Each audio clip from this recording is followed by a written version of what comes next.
और रूस के पूर्व राष्ट्रपति दिमित्री मेदवेदेव ने यूरोप में वेनेजुएला की तरह किडनैपिंग की धमकी दी है।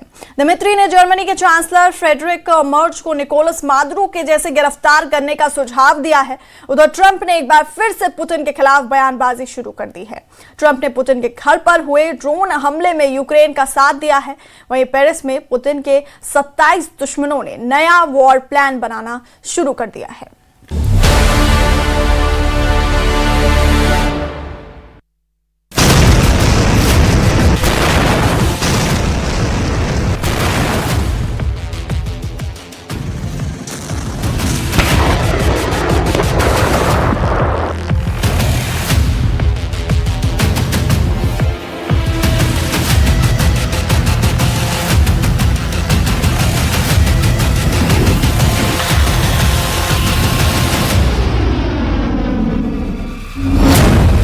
पुतिन को यूक्रेन चाहिए, ट्रंप को ग्रीनलैंड चाहिए, यूरोप को शांति चाहिए। लेकिन ये चाहतें पूरी होंगी कैसे? क्योंकि पुतिन को यूक्रेन से युद्ध जीतने से यूरोपीय देश रोक रहे हैं। ट्रंप को ग्रीनलैंड लेने से रूस और चीन रोक रहे हैं। ऐसे में यूरोपीय देशों की सुरक्षा अब सबसे ज्यादा खतरे में पड़ गई है। पुतिन के प्रचंड प्रहार से यूरोप में फिर से हाहाकार मच गया है। कीव, खार्किव और डॉनबास को रूस बारूद से पाट रहा है। नॉन स्टॉप हमले हो रहे हैं क्योंकि रूस को जिस मौके की तलाश थी वो मिल गया है। इसलिए पुतिन ने टॉप गियर लगा दिया है। कीव पर रूस बारूद की बौछार को ज्यादा धार दे चुका है। मिसाइलों की मार से यूक्रेन की राजधानी धुआं धुआं है। ज़ेलेंस्की पर सबसे भयानक हमले शुरू हो चुके हैं। रूस ने ड्रोन और मिसाइलों की डोज बढ़ा दी है। यूक्रेन के सबसे अहम फ्रंट को रूस जल्द से जल्द ढहा देने के मिशन में जुट गया है। पुतिन का प्लान कीव की तबाही है। पुतिन का प्लान कुछ दिनों के अंदर यूक्रेन का सरेंडर है, क्योंकि अब पुतिन की बातों पर ट्रंप को भी भरोसा नहीं रह गया है। रूस के सबूतों और दावों को नजरअंदाज कर प्रेसिडेंट डोनाल्ड ट्रंप ने पुतिन के घर पर हुए हमले में यूक्रेन का साथ दे दिया है। ट्रंप ने कहा है कि पुतिन के घर पर कोई हमला नहीं हुआ। रूस के प्रोपेगेंडा का पर्दाफाश हो चुका है। ट्रंप ने दावा किया है कि यूक्रेन की ड्रोन स्ट्राइक पुतिन के घर के आसपास हुई थी, न कि उन्हें निशाना बनाया गया है। That strike happened. Right. So Putin had said in that phone call to you that strike happened. You came out and said that, and you believed Putin. There was some criticism. There is something that happened fairly nearby, but had nothing to do with this. Why did you believe Putin in that moment and then go say that? जिस दिन Putin के घर के करीब drone बम फटा, उसी दिन Trump Putin की 2.5 घंटे तक फोन कॉल पर बात हुई। पुतिन ने ट्रंप को अपने घर पर हमले की बात बताई। तब ट्रंप ने पुतिन की हां में हां मिलाया। मगर अब ट्रंप का यू टर्न रूस को रास नहीं आ रहा है। अचानक ट्रंप के सुर क्यों बदल गए हैं? क्यों ट्रंप ज़ेलेंस्की की तरफ झुकाव रखने लगे हैं? क्या ट्रंप अपने बनाए शांति समझौते से पलट भी सकते हैं? रूस ये मानकर आगे बढ़ रहा है कि अमेरिका फिर उसे दगा देगा, क्योंकि जिस तरह यूक्रेन ने रूस पर जवाबी हमले शुरू कर दिए हैं, उससे युद्ध खत्म होने की कोशिशों को झटका लगा है। यूक्रेन ने रूस के पेंजा और लिपेत्स्क इलाके में इंडस्ट्रियल साइट्स पर भयानक हमला किया है। यूक्रेन ने 120 ड्रोन से रूस के एनर्जी सेंटर दहला दिए हैं। यूक्रेन की ड्रोन स्ट्राइक ने पेंजा में रूस का कार्गो ट्रांसपोर्ट हब जला डाला है। लिपेत्स्क में यूक्रेन के ड्रोन हमले से तेल डिपो जलकर राख हो गया है। प्रेसिडेंट ज़ेलेंस्की ने जानकारी दी है कि दिसंबर 2025 में रूस के 35,000 सैनिकों को युद्ध में ढेर कर दिया गया है। ज़ेलेंस्की दावा कर रहे हैं कि आगे रूस की सेना को बहुत बड़ी कीमत चुकानी होगी। ज़ेलेंस्की के मुताबिक हर महीने रूस के सैनिकों की मौत का आंकड़ा बढ़ता जा रहा है।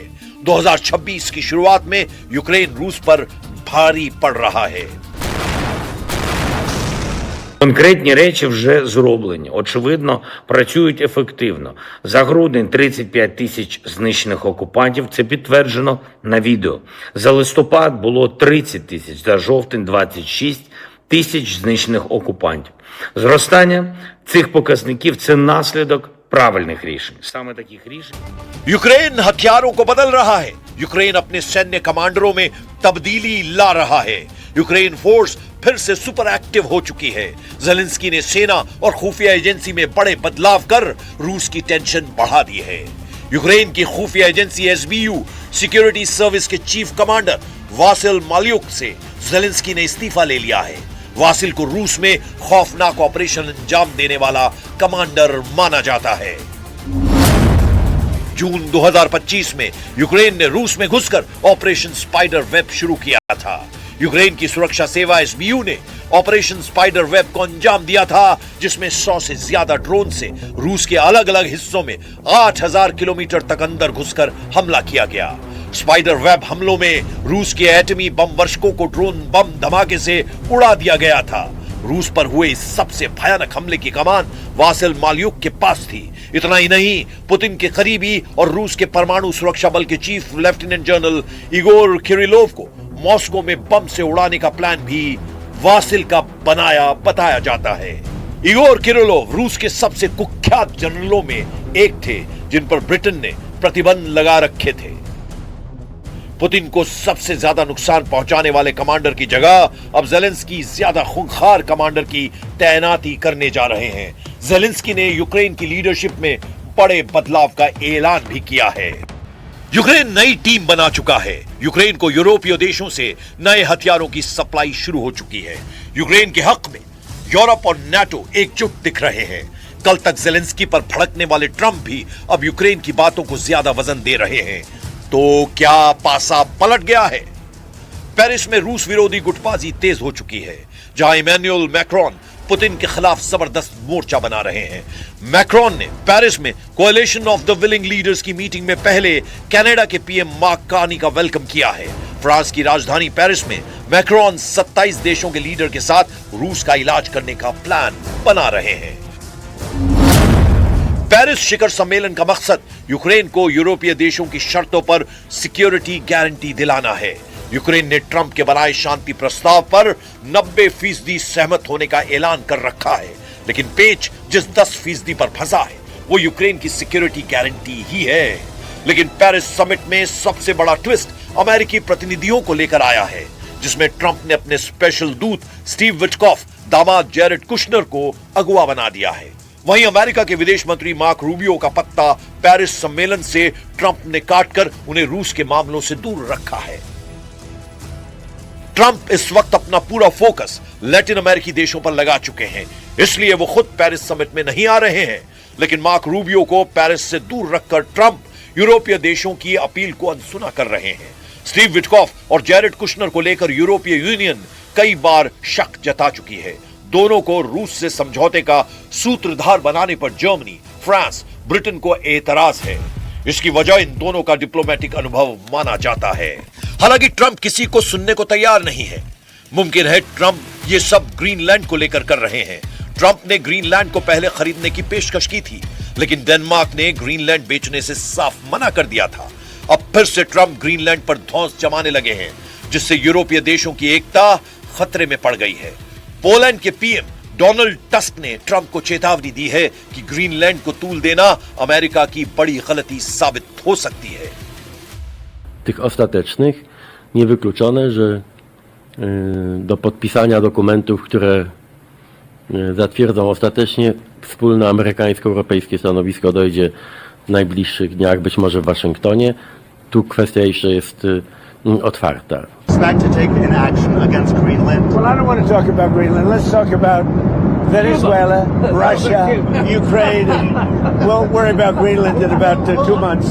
Let's talk about Greenland in 20 days. On Venezuela, we talked so much about energy. By the way, I will say this about Greenland.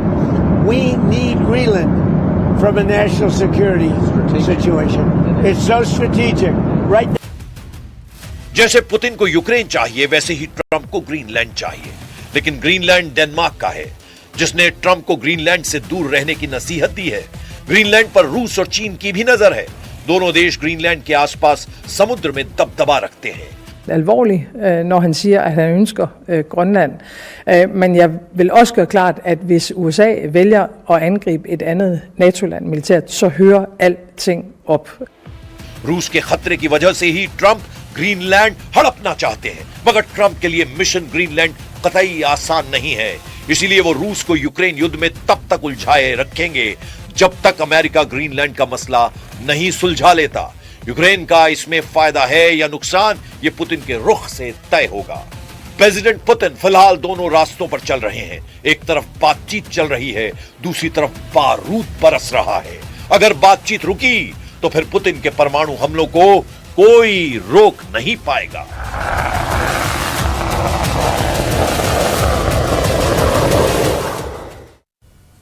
और खास रिपोर्ट में फिलहाल के लिए इतना ही। बने रहिए हमारे साथ, देखते रहिए न्यूज़ 18 JKLH। नमस्कार।